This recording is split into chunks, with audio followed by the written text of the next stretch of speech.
Assalamualaikum warahmatullahi wabarakatuh. Kami dari kelompok 5 ingin mempresentasikan hasil kerja kelompok kami mata kuliah dasar rekayasa perangkat lunak kelas RB yang berjudul Subsistem Pendaftaran Mahasiswa KKN.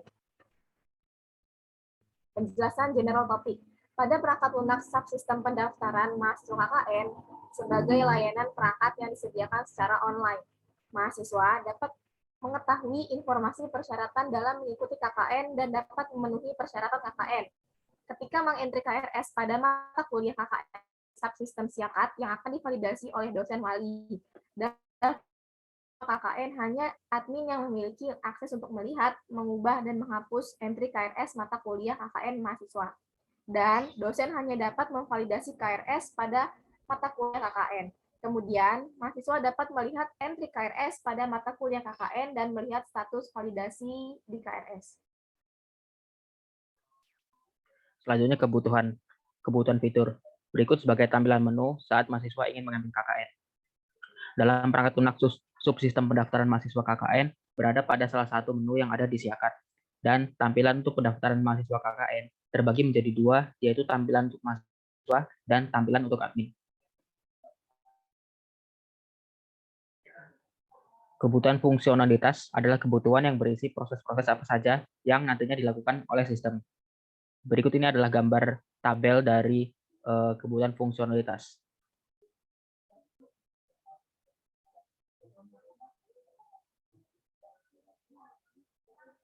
Dan ini adalah lanjutan dari tabel yang sebelumnya.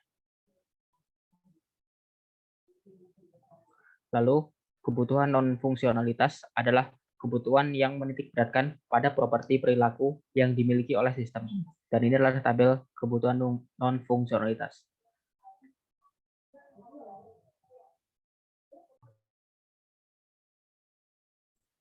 Baik, berikutnya adalah data flow diagram atau DFD.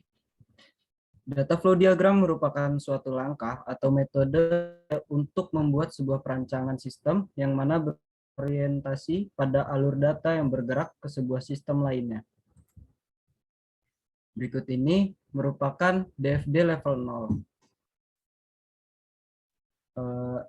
Selanjutnya ini merupakan DFD level 1 bagian login yang sebelah kiri, yang sebelah kanan ada DFD level 1 mendaftar KKN dan melihat status validasi.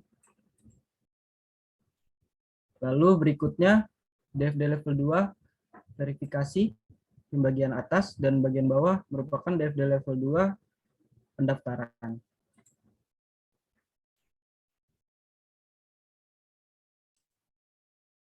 Selanjutnya use case. Diagram use case adalah suatu gambaran atau representasi pada interaksi yang terjadi oleh sistem dan lingkungan.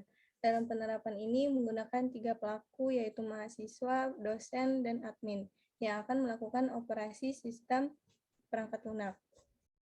Selanjutnya, ini merupakan diagram use case. Selanjutnya, activity. Diagram activity adalah suatu diagram yang menggambarkan proses dari suatu sistem dalam melibatkan aktivitas atau pekerjaan. Berikut sebagai diagram activity-nya.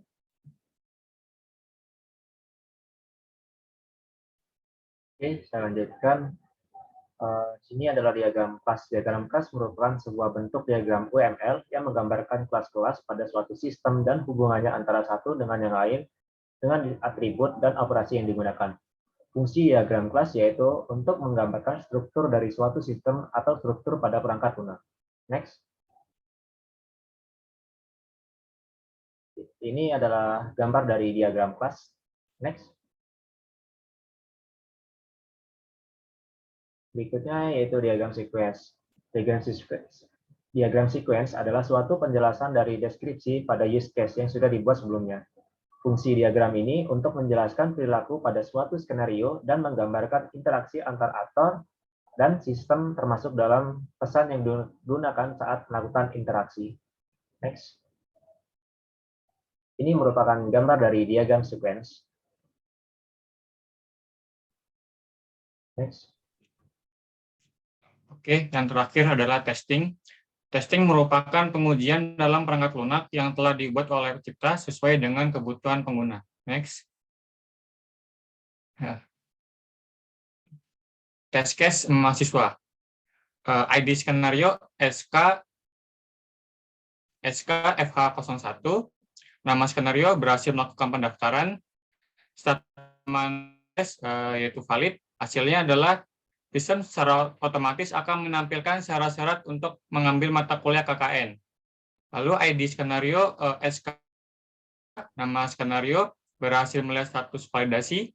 Status halaman terakses adalah valid.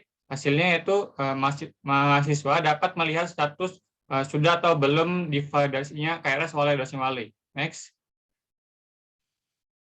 Test case dosen wali. Untuk ID skenario-nya SKFL01, nama skenario-nya berhasil memvalidasi KRS mahasiswa. Status halaman terakses yaitu valid.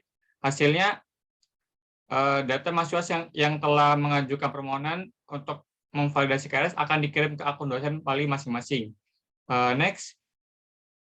Yang terakhir adalah test case admin.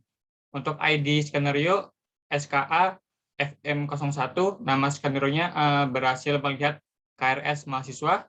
Status halaman terakses yaitu valid. Hasilnya admin sebagai pengguna utama dapat melihat dan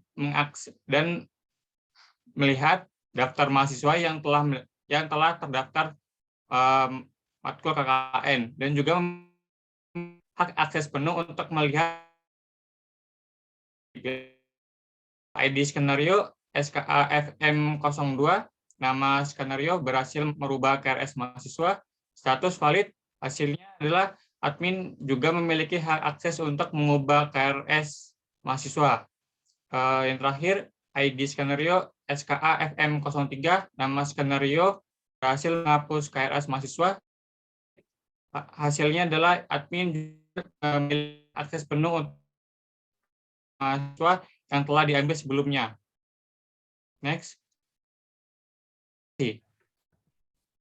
Sekian penjelasan yang telah kami sampaikan. Jika ada kesalahan kata atau kurang tepatnya penjelasan yang telah kami sampaikan, kami mohon maaf. Terima kasih. Wassalamualaikum warahmatullahi wabarakatuh.